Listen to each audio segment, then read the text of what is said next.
নমস্কাৰ মৰমৰ ছাত্ৰ ছাত্ৰীসকল মই আজি তোমালোকৰ কাৰণে চতুৰ্থ শ্ৰেণীৰ আমাৰ গণিত পাঠ্যপুথিৰ পাঠ 4 ভগ্নাংশ পাঠটো তোমালোকক বুজাবলৈ বা তোমালোকৰ আগলৈ লৈ আহিছোঁ। এতিয়া আমি ভগ্নাংশ নামটোতে আমি গম পাওঁ, আমি ইতিমধ্যে আগৰ শ্ৰেণীত পাই আহিছোঁ। ভগ্নাংশ মানে ইয়াত দুটা শব্দ ভগ্ন আৰু অংশ মানে ভগা অংশ, মানে এটা সম্পূৰ্ণ বস্তুক আমি ভাঙিব লাগে। তেতিয়া ভাঙি দিয়াৰ লগে লগে তাক অংশ কিছুমান সৃষ্টি হ'ব আৰু সেই অংশখিনি আৰু সেই সেই অংশৰ ওপৰত যিহেতু আমি আলোচনা কৰিম, সেই ভগ্ন অংশ তাক আমি ভগ্নাংশ বুলি কওঁ। চোৱা ইয়াত এখন সম্পূৰ্ণ কাগজ দিছে আৰু এই সম্পূৰ্ণ কাগজখন ইয়াতে ভগ্ন বুলি আমি ক'ব নোৱাৰোঁ, কিন্তু যদি আমি কাগজখনক সমানে দুভাগ কৰিম, ইয়াকে মাজদি এই লাইনডালত যে দেখিছা সেই ৰেখাডালতে আমি সমানে ভাঁজ এটা কৰিম। ভাঁজ কৰোঁতে আমি কি পালোঁ? সমানে দুটা ভাগ পালোঁ, আমি আধা আধা পালোঁ, হয়নে? আৰু সেই আধা আধাটোক আমি কি বুলি কওঁ? ভগ্নাংশৰ ভাষাত 2/1 অংশ বুলি কওঁ। মানে মুঠ ভাগ আছিলে দুটা ভাগৰ এই এটা অংশ, এই পাৰ্টটোক আমি 2/1 অংশ বুলি ক'ম আৰু এই পাৰ্টটোক আমি 2/1 অংশ বুলি ক'ম, বা ইয়াৰ আন এটা নাম আছে অৰ্ধাংশ। ঠিক আছে, অৰ্ধাংশ বা 2/1 অংশ। ঠিক আছে, 2/1 অংশ বা অৰ্ধাংশ বুলি আমি ইয়াক ক'ব পাৰোঁ। ঠিক আছে, ইয়াৰ পিছৰ পৃষ্ঠাত কি আছে চাওঁ আহা। ইয়াৰ পিছৰ পৃষ্ঠাত চোৱা, তলৰ ছবিবোৰৰ কোনকেইটা আধাত ভাগ কৰা হৈছে শুদ্ধ চিন দিয়া। আধাত ভাগ কৰা এই লাইনকেইডাল দেখিছা, এই ৰেখাকেইডালে কি ভাগ কৰিছে? ছবিসমূহ ভাগ কৰিছে, আৰু সেই ভাগ কৰা ছবিসমূহ আধা আছে নে আধাতকৈ কম বেছি আছে আমি চাওঁচোন। যদি আধা আছে আমি শুদ্ধ চিন দিম। চোৱা এই লাইনডালে পখিলা আকৃতিটোক সমানে দুটা ভাগত ভাগ কৰিছে। এই লাইনডালৰ এইফালেও সমান এইফালেও সমান, ঠিক আছে, সমানে দুটা ভাগত ভাগ কৰিছে, গতিকে আমি ইয়াক শুদ্ধ চিন দিছোঁ। আৰু সেই মনত ৰাখিবা, সমানে দুভাগ কৰা ৰেখাডালক আমি ওপৰৰ শ্ৰেণীত পাম, তাক আমি সমমিতি ৰেখা বুলি ক'ব পাৰোঁ। ঠিক আছে, আৰু এই ৰেখাডালে চোৱা সমানে ভাগ কৰা নাই, কাৰণ ইয়াৰ দুফালে দুটা পাখি আৰু এইফালে তিনিটা পাখি,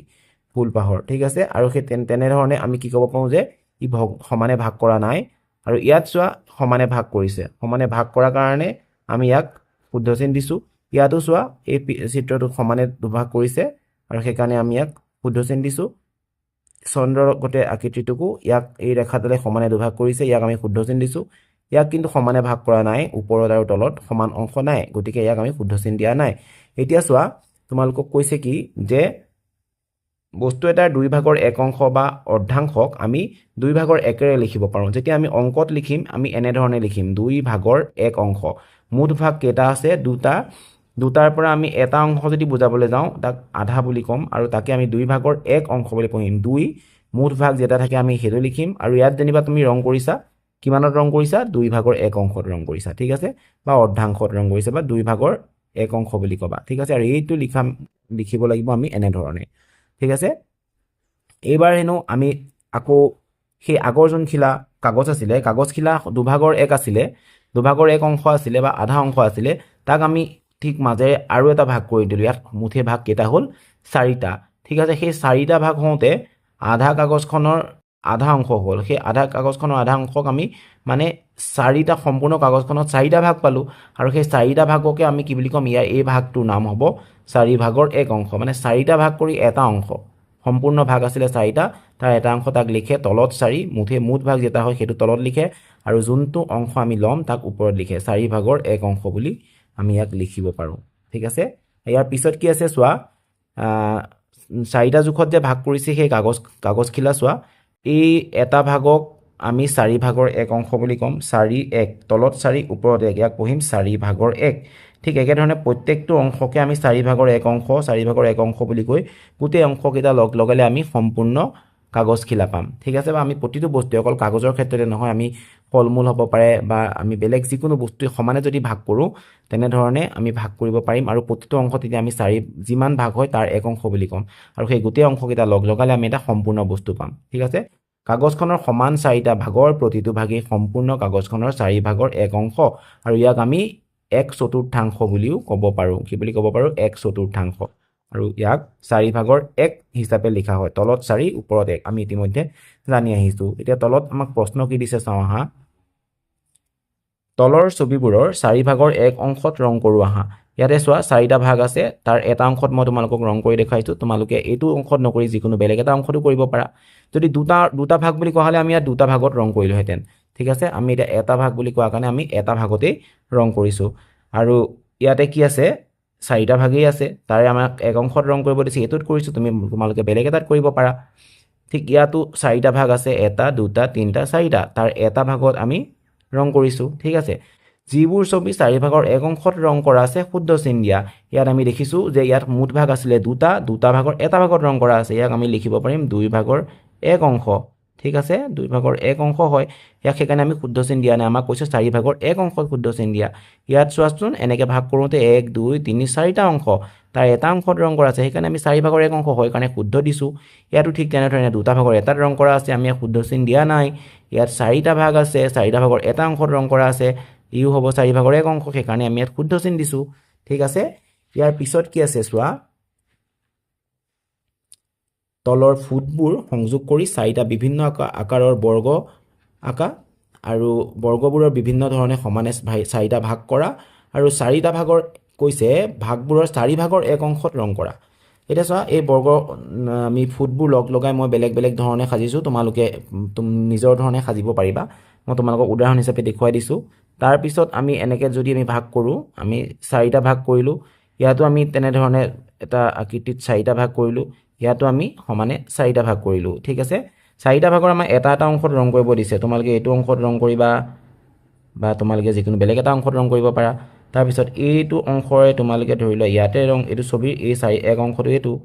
হয়নে তাৰপৰা এইটো আকৃতি বা এইটো ছবিৰ বা ইয়াৰ 4টা ভাগৰ যিকোনো এটা অংশত তুমি ৰং কৰি দিব পাৰা ঠিক আছে এইটো অংশত তুমি ৰং কৰি দিলা 1 2 3 4 হয়নে ইয়াত আছে চোৱা 1 2 3 4 অকণ ডাঙৰকৈ কৰিছোঁ ইয়াত তুমি এই অংশটোতে ৰং কৰি দিলা বা বেলেগ এটাতো কৰিব পাৰা বাকী আমি বুজি পালোঁ নে এতিয়া 4 ভাগৰ এক অংশত আমি কেনেকৈ ৰং কৰি পেলাই 4 ভাগৰ এক অংশটো বুজাব বিচাৰিলোঁ ঠিক আছে আৰু এই যে 4 ভাগৰ এক অংশ 4 ভাগৰ এক অংশ দুটা লগ লাগিলে আধা হয় চাবা দেই ইয়াত চোৱা 4 ভাগৰ এক অংশ এইটো আৰু এটা 4 ভাগৰ এক অংশ লগ লাগি দুটা 4 ভাগৰ এক অংশ লগ লাগিলে মানে 4 ভাগৰ কিমান অংশ হ'ল 2 অংশ ঠিক আছে সেইকাৰণে আমি ক'ব পাৰিম যে 4 ভাগৰ এক অংশৰ লগত 4 ভাগৰ এক অংশ যদি তোমালোকে যোগ কৰা তেনেহ'লে পাবা 4 ভাগৰ 2 অংশ ইয়াত 4টা ভাগ আছিলে দুটা অংশ পালা হয়নে 4 ভাগৰ 2 অংশ হৈছে সম্পূৰ্ণ কাগজখনৰ আধা হয়নে এই 4 ভাগৰ 2 অংশটোক আমি 2 ভাগৰ এক অংশ বুলিও ক'ব পাৰোঁ বা আমি আধা বুলিও ক'ব পাৰোঁ ঠিক আছে আৰু ইয়াৰ পিছত যদি আৰু এটা অংশ ৰং কৰা হয় তেনেহ'লে সম্পূৰ্ণ ভাগ আছিলে 4টা সম্পূৰ্ণ ভাগটো তলত লিখিলোঁ তাৰে আমি 3টা ভাগত ৰং কৰিছোঁ হয়নে আমি তেতিয়া আমি কি ক'ম চোৱা 4 ভাগৰ 3 অংশ এই অংশটোক আমি 4টা ভাগৰ 3টা অংশত ৰং কৰিছোঁ সেইকাৰণে ইয়াক আমি 4 ভাগৰ 3 অংশ হিচাপে লিখিব পাৰোঁ বা 4 ভাগৰ 3টোক আমি 3/4 বুলিও ক'ব পাৰোঁ ঠিক আছে 3/4 মানে 4টা অংশৰ 3টা অংশ লৈছোঁ সেইকাৰণে 3/4 ঠিক আছে এতিয়া তলত আৰু প্ৰশ্ন তোমালোকক দিছে চোৱা বাওঁফালৰ ৰং কৰা অংশৰ লগত সোঁফাল মিলাও আহা ইয়াত চোৱা ইয়াত মুঠেই আছিলে সম্পূৰ্ণ ভাগ 4টা তাত দুটাত ৰং কৰা আছে চ' 4 ভাগৰ 2 অংশত ৰং কৰা আছে আমি ইয়াত দেখিলোঁ 4 ভাগৰ 2 অংশ আৰু ইয়াত আছে চোৱা 1 2 3 4 ভাগৰ কিমান অংশত ৰং কৰা আছে বাৰু এক অংশত নহয়নে 4 ভাগৰ এক অংশ তাৰ লগত মিলালোঁ ইয়াত চোৱাচোন 1 2 3 4 4টা ভাগৰ 1 2 3 3 অংশত ৰং কৰা আছে গতিকে আমি 4 ভাগৰ 3 অংশত ৰং কৰা বুলি ক'লোঁ আৰু ইয়াত মুঠে অংশ আছে দুটা বুলি কওঁতে 2 ভাগৰ 1ত কিন্তু ৰং কৰা দেখিছোঁ সেইকাৰণে আমি 2 ভাগৰ 1ৰ লগত মিলাই দিলোঁ ঠিক আছে ইয়াৰ পিছৰ পৃষ্ঠাটোলৈ মন কৰাচোন প্ৰীতি আৰু নিৰ্মলে কি কৰিছে প্ৰীতিয়ে এখন কাগজ 3 ভাগ কৰিছে নিৰ্মলে আকৌ সেই 3 ভাগ কৰা কাগজখনক সমানে মাজতে দুভাগ কৰিছে তেনেহ'লে এতিয়া আমি কি দেখিলোঁ যে প্ৰীতিয়ে ৰং কৰা অংশটো কাগজখনৰ 3 ভাগৰ এক অংশ চোৱা প্ৰীতি আৰু সেই কাগজখনক আকৌ ৰং কৰিলে এটা অংশ 3 ভাগৰ এক অংশত আৰু ইয়াক আমি 1/3 বুলি কওঁ 3টা ভাগৰ এটা ভাগ ৰং কৰিছে গতিকে আমি ইয়াক 3 ভাগৰ 1 এনেধৰণে লিখিব পাৰোঁ ঠিক আছে এতিয়া চোৱা তাৰ পিছত কি কৰিছে নিৰ্মলেও কাগজখনৰ এটা অংশ ৰং কৰিছে কিন্তু নিৰ্মলে ভাঁজ কৰিছিলে কেনেধৰণে যে নিৰ্মলে ভাঁজ কৰিছিলে মুঠ 6টাৰে নিৰ্মলে ৰং কৰিছে এটা আৰু এই যে 6টা ভাগৰ ভিতৰত এটা ভাগ ৰং কৰিলে আমি তেনেহ'লে ইয়াক কি বুলি ক'ম 6 ভাগৰ 1 তলত 6 ওপৰত 1 ইয়াক পঢ়োঁ আমি 6 ভাগৰ 1 ঠিক আছে আমি আৰু ইয়াক 1/6 বুলিও ক'ব পাৰোঁ তেনেকৈ ষষ্ঠটা অংশৰ এটা অংশ গতিকে ইয়াক আমি 1/6 বুলিও ক'ব পাৰোঁ ঠিক আছে এতিয়া কৈছে থোপৰ পৰা বস্তু সমানে ভাগ কৰোঁ আহা তলৰ ছবিখনত গিলাচৰ থোপটোলৈ মন কৰা ইয়াত গিলাচ মুঠিয়ে কেইটা আছে 1 2 3 4 5 6 7 8 থোপটোত থকা গিলাচৰ সংখ্যা 8টা ঠিক আছে এতিয়া কৈছে গিলাচৰ থোপটোৰ দুই ভাগৰ এক অংশত কেইটা গিলাচ থাকিব যদি সমানে আমি দুটা ভাগ কৰি দিওঁ এটা অংশত কেইটা থাকিব 4টা হয়নে এতিয়া সেই দুই ভাগৰ এক অংশত 4টা গিলাচ থাকিব ঠিক তেনেধৰণে তোমালোকক আৰু কি দিছে চাওঁচোন আহা তলৰ ছবিসমূহত নিৰ্দেশনা অনুসৰি ঘেৰ দিওঁ আহা তিনি ভাগৰ এক অংশত ঘেৰ দিয়া ইয়াক যদি আমি সমানে তিনি ভাগ কৰি দিওঁ এক অংশত আমি তিনিখন কিতাপ পাম ইয়াতে 9খন কিতাপ আছে আৰু ইয়াক আমি সেই কাৰণে এনেধৰণে ঘেৰ দি দিব লাগিব তিনি ভাগৰ এক অংশত ঘেৰ দিয়া হৈ গ'ল ইয়াতে কি কৈছে 4 ভাগৰ 3 অংশ চোৱা এভাগ দুভাগ তিনি ভাগ 4 ভাগ 4 ভাগৰ 3 অংশতে ঘেৰ দিবলৈ দিছে তিনিটা অংশত আমি ঘেৰ দিলো এটা অংশত ঘেৰ দিয়া নাই 4 ভাগৰ এক অংশত ঘেৰ দিবলৈ দিছে ইয়াত 4টা ভাগ আছে 4টা ভাগৰ এক অংশ আমি যিকোনো এটা অংশত আমি ঘেৰ দিলেই হ'ব ঠিক আছে আমি ওপৰতো দিব পাৰো শেষতো দিব পাৰো আমি মাজতে দিছো ঠিক আছে তাৰ পিছত কৈছে যে 6 ভাগৰ এক অংশত এনেকে ধৰি আমি থিয়কৈ চাওঁ এক অংশ এটো 2 অংশ 3 অংশ 4 অংশ 5 অংশ 6 অংশ ঠিক আছে 6 ভাগৰ এক অংশত ৰং কৰিবলৈ ঘেৰ দিবলৈ দিছে তোমালোকৰ এই প্ৰশ্নটোত অকমান বিসংগতি আছে বুলি মই ভাবিছো তোমালোকে মিলাই লবাচোন ইয়াতে 6 ভাগৰ এক অংশত যেহেতু ঘেৰ দিবলৈ দিছে আমি 6টা ভাগ কৰিব পৰা নাই চোৱা ইয়াত 7টা ভাগ আছে 1 ভাগ 2 ভাগ 3 ভাগ 4 ভাগ 5 ভাগ 6 ভাগ 7 ভাগ 7 ভাগৰ এক অংশত ঘেৰ দিয়া তোমালোকে এই 6 ভাগটো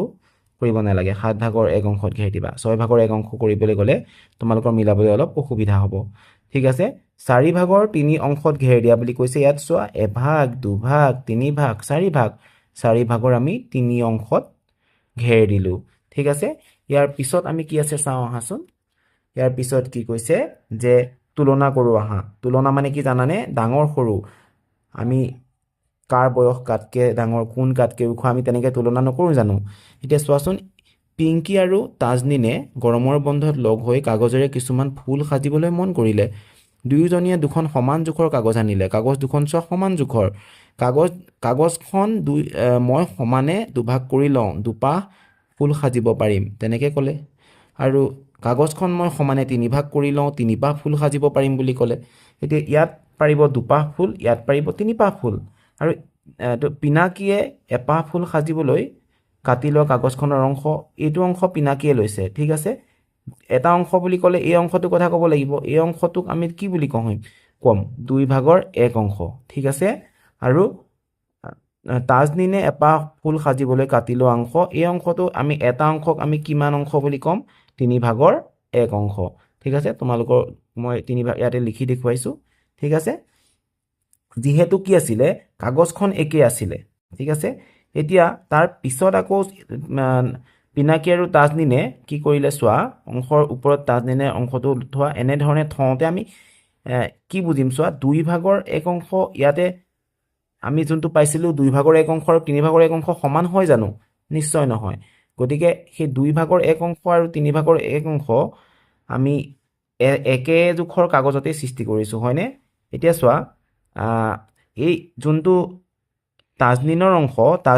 তাজনিনৰ অংশটো চোৱা পিনাকীৰ অংশৰ ভিতৰত সোমাই আছে সেই এটা অংশকে যদি চাওঁ তাজনিনৰ অংশটো ভিতৰত সোমাই আছে ইয়াৰ পৰা আমি কি বুজিলো যে তাজনিনৰ অংশটো সৰু আৰু পিনাকীৰ অংশটো ডাঙৰ এনেধৰণে আমি তুলনা কৰিব পাৰোঁ যে কোনটো ডাঙৰ কোনটো সৰু হয়নে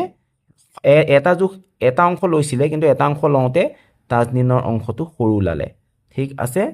এতিয়া ঠিক তেনেধৰণে আমি চোৱা ইয়াত পিস্তলত দেখুওৱা হৈছে যে তাজনিনে যদি আকৌ 3টা ভাগ কৰে একে জোখৰ এটুকুৰা কাগজ পিনাকীয়ে যদি এনেধৰণে 4টা ভাগ কৰে কাৰ অংশ বেছি হ'ব বাৰু তাজনিনৰ অংশ বেছি হ'ব এটা ভাগৰ অংশ তাজনিনৰ বেছি হ'ব আৰু এটা ভাগ যদি চাবলৈ যোৱা পিনাকীৰ অংশটো সৰু হ'ব ঠিক আছে এতিয়া তাজনিনে কি কৰিলে 3 ভাগৰ এক অংশ হয় নহয় তাজনিনে 3 ভাগৰ এক অংশ আৰু পিনাকীয়ে 4 ভাগৰ এক অংশ কিন্তু আমি এটা কি গম পালো যে তাজনিনৰ অংশটো ডাঙৰ গতিকে 3 ভাগৰ এক অংশটো ডাঙৰ 3 ভাগৰ এক অংশক আমি ইয়াতে ডাঙৰ বুজাবলৈ এই চিহ্নটো ব্যৱহাৰ কৰা হয় মনত আছেনে আমি এই চিহ্নটো আমি ডাঙৰ বুজাবলৈ ব্যৱহাৰ কৰোঁ আৰু যদি জোংটোৰ ফালে যোনটো থাকে সি সৰু হয় আৰু মুখখন এনেকৈ মেল খাই থাকে যোনফালে সি সদায় ডাঙৰ বুজায় ঠিক আছে এতিয়া তেওঁলোকে সমান কাগজবোৰ তলত দিয়া ধৰণে ভাগ কৰি ৰং কৰিলে তাজনীনে ৰং কৰা অংশ 4/1 অংশ আৰু এতিয়া পিনাকীয়ে 5/1 অংশ 4/1 অংশটো সি ডাঙৰ অংশ ঠিক আছে 5/1 অংশটো সৰু সেইকাৰণে তাৰ ফালে মুখখন মেলি এনেকৈ বহলকৈ থাকিলে আৰু জোংটো থকা ছাইডটো আমি সৰু বুলি কওঁ ঠিক আছে ঠিক তেনেধৰণে তাজনীনে আকৌ চোৱা 5/1 অংশ 6/1 অংশ 5/1 অংশটো ডাঙৰ বুজাইছে আমি অনুমান কৰিব পাৰোঁ এটুকুৰা কাগজ 5টা ভাগ কৰি এটা লৈছে আৰু একেটুকুৰা কাগজ 6টা ভাগ কৰি এটা লৈছে তুমি নিজে অনুমান কৰি চোৱা 5 ভাগ কৰি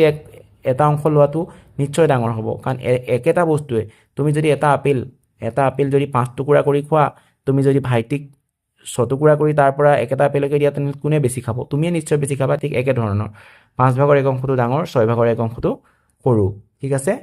এতিয়া ঠিক তলতো একে ধৰণে দেখুৱাই আছে যে 6/1 অংশটো ডাঙৰ কিন্তু 7/1 অংশটো 6/1 অংশৰ তুলনাত সৰু সেইকাৰণে সৰুটো ফালে জোংটো দিছে ঠিক আছে এনেধৰণে যে ব্যৱহাৰ কৰিছে সেইটো কথা কৈছোঁ ঠিক আছে ইয়াৰ পিছৰ পৃষ্ঠাত কি আছে আমি চাওঁ আহাচোন তেওঁলোকে কাগজৰ ৰং কৰা অংশবোৰলৈ মন কৰা কি কৰিছে 3/1 অংশ এনেধৰণে ৰং কৰিছে 4/1 অংশ এনেধৰণে 5/1 6/1 7/1 তেনেধৰণে ৰং কৰি গৈ আছে এতিয়া আমি গম পালোঁ যে ওপৰৰ ছবিবোৰৰ পৰা আমি গম পালোঁ যে 3/1 অংশটো চবতকৈ ডাঙৰ তাতকৈ 4/1 অংশটো অলপ সৰু চোৱা সৰু হৈ গৈ আছে একেডোখৰ কাগজতে যিহেতু ভাগবিলাকহে বেলেগ কৰিছে কাগজৰ পৰিমাণ কাৰ ওচৰত বেছি আছে এইটো ইয়াত বেছি আছে ইয়াত অলপমান কম ইয়াত কম এনেধৰণে কমি গৈ আছে ঠিক আছে ক্ৰমান্বয়ে সৰু হৈ গৈ আছে সমান ভাগ কৰি লয় ইয়াৰ পৰা আমি গম পালোঁ যে একেটা বস্তুকে যদি বেছিকৈ সমান ভাগ কৰে ভাগবোৰ ক্ৰমান্বয়ে সৰু হৈ গৈ থাকে ঠিক আছে সেইকাৰণে আমি ডাঙৰ অংশটো কোনটো বুলি গম পাম কম ভাগ কৰি এটা অংশ লৈছে যদি সিহে ডাঙৰ অংশ ঠিক আছে এতিয়া চোৱা তলৰ ছবিবোৰৰ ৰং কৰা অংশবোৰৰ ভগ্নাংশত লিখা ইয়াত ৰং কৰা আছে 2টা ভাগৰ এটাত গতিকে 2/1 অংশ ইয়াক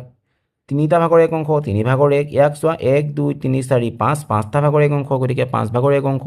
ইয়াত 4টা ভাগৰ 1 অংশ গতিকে 4/1 অংশ ইয়াত 7টা ভাগৰ 1 অংশ আছে চোৱা 7/1 এক 6টা ভাগ আছে 6টা ভাগৰ 1 অংশ 6/1 ঠিক আছে ইয়াত যদি আমি চাওঁ এতিয়া আমাক চিহ্নটো উল্টাই দিছে ঊৰ্ধ্বকমত সজাব দিছে আগতে আমি যে সজাইছিলোঁ এইটো অৰ্ধকমত সজোৱা আছিলে ডাঙৰৰ পৰা সৰুলৈ ইয়াক আকৌ আমাক সৰুৰ পৰা ডাঙৰলৈ সজাব দিছে সৰুটো কোনটো হ'ব বেছিকৈ যোনটো ভাগ কৰিছে সিয়ে হ'ব সৰু 7 ভাগটো বেছি কৰিছে 7/1 অংশ ই চবতকৈ সৰু তাতকৈ অলপ ডাঙৰ 6/1 অংশ আমি ইয়াত লিখিছোঁ তাতকৈ অলপ ডাঙৰ 5/1 অংশ তাতকৈ অলপ ডাঙৰ 4/1 অংশ তাতকৈ অলপ ডাঙৰ 3/1 অংশ তাতকৈ অলপ ডাঙৰ 2/1 অংশ ঠিক এনেধৰণে আমি ঊৰ্ধ্বকমত সজাব পাৰোঁ যদিহে আমাক অৰ্ধকমত সজাবলৈ দিয়ে 2/1 অংশটো আগত লিখি আমি এই চিনটো ব্যৱহাৰ কৰিব লাগিব অৰ্ধকমৰ চিন আৰু এইটো ঊৰ্ধ্বকমৰ চিন ঠিক আছে ইয়াৰ পিছৰ অংশটো তোমালোকে চোৱা নিজে কৰা বুলি কৈছে যে কৰিমে বাৰী এখনৰ 3/1 অংশ আলু খেতি কৰিছে একে জোখৰ আন এখন বাৰীত 5/1 অংশ পাৰ্থই আলুৰ খেতি কৰিছে কোনজনৰ আলুৰ খেতিৰ পৰিমাণ বেছি এতিয়া তোমালোকে নিজে চোৱাচোন 3/1 অংশ আৰু 5/1 অংশ চোৱা তোমালোকে ইয়াতে চোৱা ধৰি লোৱা তেওঁলোকৰ মাটি দুডোখৰ এই দুডোখৰ ঠিক আছে 3/1 অংশ আৰু 5/1 অংশ কোনডোখৰ বেছি হ'ব 3/1 হয় না ইতিমধ্যে আমি পঢ়ি আহিছোঁ গতিকে 3/1 কাৰ আছিলে কৰিমৰ গতিকে কৰিমৰ বাৰীখনৰ 3/1 অংশ গতিকে কৰিমে বেছি অংশ কৰিছে বেছি মাটি কৰিছে ঠিক আছে খেতি এতিয়া চোৱা ইয়াৰ পিছত কি কৈছে বৰ্গাকৃতিৰ কাগজ এখিলাৰ কাষত দিয়া ধৰণে ৰং কৰা হৈছে এতিয়া কাগজখিলা চাই তলৰ উত্তৰবোৰ লিখোঁ আহা এতিয়া এইখন কাগজত চোৱা হালধীয়া ৰং কৰিছে ৰঙা ৰং কৰিছে নীলা ৰং কৰিছে মুঠ কিমান অংশ হালধীয়া ৰং কৰা হৈছে 9 ভাগ আছিলে মুঠ ভাগটো সদায় তলত লিখিব লাগে মই কৈছিলোঁ 1 2 3 4 5 6 7 8 9 9 ভাগৰ হালধীয়া আছে 3 অংশত গতিকে আমি লিখিলোঁ 9 ভাগৰ 3 অংশ মুঠ কিমান অংশ ৰঙা কৰা হৈছে ৰঙা 1 2 3 4 9 ভাগৰ 4 অংশ মুঠ কিমান অংশত নীলা আছে 2 অংশ গতিকে আমি 9 ভাগৰ 2 অংশ বুলি লিখিলোঁ ঠিক আছে ইয়াৰ পিছৰ প্ৰশ্নটোলৈ আমি যাওঁ ইয়াৰ পিছৰ প্ৰশ্নত কি কৈছে চোৱা তলত দিয়া তালিকাখনৰ বাওঁফালৰ ছবিৰ ৰং কৰা অংশবোৰৰ ভগ্নাংশত লিখা এইবোৰ আমি ভগ্নাংশত লিখিব লাগিব আৰু বাওঁফালৰ ৰং কৰাৰ মুঠ অংশ চাই সোঁফালৰ ছবিৰ ৰং কৰা আৰু খালী ঘৰৰ ভগ্নাংশটো লিখা এতিয়া ইয়াত দেখুৱাই দিছে চোৱা 3/1 অংশত ৰং কৰা 3/1 3/1 এই দুইটা মিলাই মানে যোগ কৰি মানে আমি লগ লগালে কি পাম 3/2 মানে ইয়াত এইটো অংশ লগ লাগি দুটা অংশ 3/2 দুটা অংশ ঠিক তেনেধৰণে বাকিকেইটা যদি আমি কৰোঁ এইটো 4/1 অংশ আছে 1 2 3 4 4/1 অংশত ৰং কৰা আছে ইয়াতো 4/1 অংশত ৰং কৰা আছে ইয়াতো 4/1 অংশত ৰং কৰা আছে মুঠ 4/1 কেইটা অংশত ৰং কৰা আছে তিনিটা এটা দুটা তিনিটা ইয়াত যদি আমি ৰং কৰোঁ তিনিটা হ'ব আৰু ইয়াক আমি 4/3 অংশ বুলি পঢ়িম ইয়াত চোৱা 1 2 3 4 5 6 7 8 আঠটা ভাগৰ আঠটা মুঠ ভাগৰ এটাত ৰং কৰা আছে গতিকে 8/1 অংশ আৰু তাৰ পিছত 8টা ভাগৰ এটাত কৰা আছে 8/1ত কৰা আছে একেধৰণে 8/1ত ৰং কৰা আছে 8/1 মুঠতে 8/1 এটা দুটা তিনিটা চাৰিটা পাঁচটা অংশত ৰং কৰা আছে আমি সেই পাঁচটা অংশ যদি ইয়াত বিচাৰি উলিয়াই ইয়াত ৰং কৰোঁ আমি দেখিম 1 2 3 4 5 অংশ আৰু সেই 5 অংশত মই ৰং কৰি দেখাইছোঁ আৰু এইফালে আমি গোটেইকেইটা যোগ কৰিলে উত্তৰটো পাম 8/5 অংশ ঠিক আছে ইয়াৰ পিছত আমি কি আছে চাওঁ আহা ইয়াত চোৱা সমান জোখৰ 4টা বৃত্ত আকৃতি লৈ প্ৰতিটোকে ছবি দেখুৱাৰ ধৰণে ভাগ কৰি ৰং কৰা হ'ল চোৱা দুটা ভাগৰ এটা কৰিছে ইয়াত কিন্তু 4টা ভাগৰ দুটা অংশ কৰিছে ইয়াত আকৌ 1 2 3 4 5 6টা ভাগৰ তিনিটা অংশ কৰিছে ইয়াত আকৌ 8টা ভাগৰ 4টা অংশ ৰং কৰিছে কিন্তু চোৱা আকৃতিকেইটা চালে দেখিবা যে মুঠ বৃত্তটোৰ যিমান ইয়াত আধা হওঁতে ইয়াত মানে 4/2 হওঁতে কিন্তু পৰিমাণ ৰং কৰা অংশৰ পৰিমাণ একেই গতিকে আমি কি বুজিলো যে 2/1 অংশ আমি ইয়াৰ 4/2 অংশৰ সমান 4/2 অংশ 3/2 অংশৰ সমান আৰু 8/4 অংশৰ সমান মানে ইয়াত আমি এই গোটেই ভগ্নাংশকেইটাক আমি সমান ভগ্নাংশ বুলি ক'ব পাৰোঁ প্ৰতিটো চিত্ৰৰে ৰং কৰা অংশৰ সমান গতিকে 2/1 সমান 4/2 সমান 3/2 6/3 সমান 8/4 আমি গোটেইকেইটাক আমি সমান বুলি লিখিব পাৰোঁ ঠিক আছে ইয়াত সেইকাৰণে আমি মাজত সমান চিন ব্যৱহাৰ কৰিছোঁ তাৰ পিছত তোমালোকক কি দিছে চোৱা ওপৰত দেখুওৱা ধৰণে তলৰ চিত্ৰবোৰত ৰং কৰি সমান ভগ্নাংশ লিখোঁ আহা ইয়াত চোৱা মুঠে ভাগ কৰিছিলে কেইটা 5টা 1 2 3 4 5 ইয়াত কিন্তু তেনেধৰণে ভাগ কৰি মুঠ ভাগ হ'লগৈ 10টা 5ৰ ভিতৰত এটাত কৰিছে 10ৰ ভিতৰত দুটাত কৰিছে কিন্তু পৰিমাণ একেই ঠিক এনেধৰণে তলৰ ছবিকেইটাত তোমালোকক এটা অংশত ৰং কৰা আছে ইয়াত 2/1 আৰু ঠিক একেধৰণে আমি যদি ইয়াৰ ধৰণে সমান পৰিমাণৰ ৰং কৰিবলৈ যাওঁ তেনেহ'লে 4টা ভাগৰ দুটা অংশ হ'ব আমি তলত 4/2 অংশ লিখিছোঁ ঠিক তেনেধৰণে ইয়াত যদি চাওঁ আমি মুঠ অংশ 8টা আমি 4টাত ৰং কৰিছোঁ 8/4 অংশ হ'ব ঠিক তেনেধৰণে চোৱা গ নম্বৰত কৈছে যে ইয়াত দুটা ৰং কৰি দিছে মুঠ 6টা ভাগৰ দুটা ৰং কৰি দিছে 6/2 লিখিম আৰু একেধৰণে ইয়াত 3টা ভাগে কৰা আছে কিন্তু ৰঙৰ পৰিমাণ সমান হ'বলৈ হ'লে 3/1 অংশ হ'ব 3টা ভাগৰ এটা অংশতে আমি ৰং কৰি দেখুৱাব পাৰিম ঠিক আছে ইয়াৰ পিছৰ প্ৰশ্নত কি দিছে চোৱা কৰোঁ আহা সমান চিনৰ সোঁফালে মাজত সমান চিন দিছে সোঁফালে থকা ছবিবোৰত এনেভাৱে ৰং কৰা যাতে সমান চিনৰ বাওঁফালে থকা ছবিৰ ৰং কৰা অংশৰ সৈতে সমান হয় ঠিক আগৰ প্ৰশ্নৰ ধৰণেই লগতে তলৰ বাকচত ৰং কৰা অংশবোৰৰ ভগ্নাংশ লিখিবা ইয়াত চোৱা মুঠ 4টা ভাগৰ দুটাত ৰং কৰা আছে গতিকে ইয়াক আমি 4/2 বুলি লিখিব পাৰিম ইয়াত একেধৰণে ৰং কৰোঁতে আমি 4টাত কৰিলোঁ মুঠ আছিলে 8টা ইয়াক আমি 8/4 বুলি লিখিব পাৰিম হয়নে ঠিক তেনেধৰণে চোৱা ইয়াত 1 2 3 4 5 6 7 8 8/2 দুটা অংশ হয়নে গতিকে ইয়াক আমি 8/2 লিখিব পাৰিম কিন্তু ঠিক একেধৰণে এই দুটা অংশ যদি আমি লগ লগাই দিওঁ এইখিনি ঠাই পূৰ কৰিব গতিকে আমি ইয়াত আমি এনেধৰণে এটা অংশ ৰং কৰিলোঁ মুঠ আছিলে 4টা অংশ 4/2 এটা অংশত কৰিলোঁ এতিয়া আমি 4/1 বুলি লিখিব পাৰিম ঠিক আছে ঠিক তাৰ পিছৰ চিত্ৰটোত চোৱা 4টা অংশ আছিলে দুটা অংশত কৰিলে আমি 4/2 বুলি লিখিব পাৰিম তাৰ পিছত এই অংশটো যদি ইয়াত বুলি ভাবোঁ আমি এই অংশটোৱে ৰং কৰি দিলে আগৰ গোটেই দুটা অংশত ৰং কৰা নিচিনা হ'ব ৰঙৰ পৰিমাণ একেই হ'ব কিন্তু দুটা ভাগৰ আমি এটা ভাগত ৰং কৰা হ'ল ঠিক আগৰ সমান ভগ্নাংশ আমি সমান ভগ্নাংশ যে পাইছিলোঁ আগৰ দৰে ইউ এটা সমান ভগ্নাংশ ইয়াত 4টা ভাগৰ দুটাত ৰং কৰা আছে ইয়াক আমি 4/2 বুলি লিখিব পাৰিম কিন্তু ইয়াত চোৱা মুঠ অংশ কেইটা 1 2 3 4 5 6 7 8 আৰু এই এনেধৰণে এটা ভাগ এইটো যদি হয় আৰু এই ভাগটো আমি এইটো বুলি ভাবিলে কি হ'ব আমি ইয়াত মুঠ 8 ভাগ আছে 8/4 4/2 ৰং কৰা হ'ল গতিকে ইয়াক আমি 8/4 বুলি লিখিব পাৰিম ঠিক আছে বুজি নাপালে মোক কমেণ্ট যোগে জনাবা ইয়াৰ পিছত কি আছে চোৱা তলৰ সজ্জাটোত প্ৰতিটোৰে অংশ ভগ্নাংশ লিখোঁ আহা। এই সম্পূৰ্ণটোক আমি 1 বুলি কওঁ, গতিকে 1 লিখা আছে। তাক আমি সমানে দুভাগ কৰিছোঁ, দুভাগৰ 1 লিখিছোঁ। সমানে 3 ভাগ কৰিছোঁ কাৰণে আমি 3 ভাগৰ 1 লিখি দেখুৱাইছোঁ। আৰু 4টা ভাগ কৰা হৈছে কাৰণে 4 ভাগৰ 1 কৈ লিখি দেখুওৱা হৈছে। 5টা ভাগ কৰা হৈছে কাৰণে 5 ভাগৰ 1 কৈ লিখি দেখুৱাইছোঁ। আৰু সমানে আমি মুঠে 6টা ভাগ কৰিছোঁ, 1 2 3 4 5 6। প্ৰতিটো অংশৰ নাম 6 ভাগৰ 1, সেইকাৰণে আমি প্ৰতিটো অংশতে 6 ভাগৰ 1 কৈ লিখিছোঁ। যদিহে আমি 7টা ভাগ কৰোঁ, 7 ভাগৰ 1, তেনেকৈ যদি 10টা ভাগ কৰোঁ, আমি প্ৰতিটো ভাগক আমি 10 ভাগৰ 1 বুলি লিখিব পাৰিম। ঠিক আছে, ইয়াত তোমালোকক চোৱা আৰু এটা দিছে, কি কৈছে, প্ৰহেলিকা বুলি। তলৰ ছবিটোত ৰং কৰা অংশৰ ভগ্নাংশবোৰ খালী বাকচত লিখা। ইয়াত চোৱা, ইয়াত মুঠ বাকচ কেইটা আছে আমি চাব লাগিব যে 1 2 3 4 5 6। ঠিক তেনেধৰণে আমি যদি চাওঁ, এইফালেও আছে 3 4 5 6, 37টা বাকচ আছে। 37টা বাকচ আছে। ৰঙা ৰং কেইটাত আছে 1 2 3 4, গতিকে 37 ভাগৰ 4 অংশত ৰঙা আছে। ঠিক আছে, ৰঙা ৰং 37 ভাগৰ 4 অংশত। সেউজীয়া ৰং চোৱা, 1 2 3 4 5 6 7 8 9 10 11 12 13 14 15 16। সেউজীয়া ৰং 37 ভাগৰ 16 অংশত আছে। ঠিক আছে, আৰু ইয়াৰ পিছত কি আছে চোৱা, হালধীয়া ৰং, এই অংশটোৱে মিলি এটা অংশ হ'ব। ইয়াক যদি আমি ইয়ালৈ লৈ যাওঁ বা ইয়াক ইয়ালৈ লৈ আহোঁ, 1 অংশ হ'ব। ঠিক ইয়াৰ পৰা 1 অংশ আমি 2 অংশ পাম। ইয়াৰ পৰা এই দুটাৰ পৰা 3 অংশ, ইয়াৰ পৰা 4 অংশ। 37 ভাগৰ 4 অংশ হালধীয়া। আৰু ইয়াত তোমালোকে বগা অংশও পাইছা চোৱা, 1 2, হয়নে? আৰু এই দুটা মিলি এটা হ'ব 3। ঠিক তেনে 1 2, এই দুটা মিলি হ'ব 1 3। তেনেধৰণে মুঠ বগা অংশ কিমান আছে, বগা অংশ কিমান আছে তোমালোকে মোক কমেণ্ট যোগে জনাবাচোন। তেতিয়া যদিহে কিবা খোকোজা লাগে মোক তোমালোকে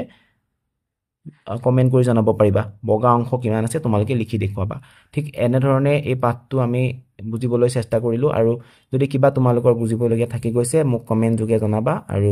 মই তোমালোকক আৰু বিতংকৈ যদি কিবা তোমালোকৰ খোকোজা থাকি গ'ল মই জনাই দিম। আৰু আজিলৈ ইমানেই। ইয়াৰ পিছৰ ভিডিঅ'ত পুনৰ লগ পাম। ধন্যবাদ।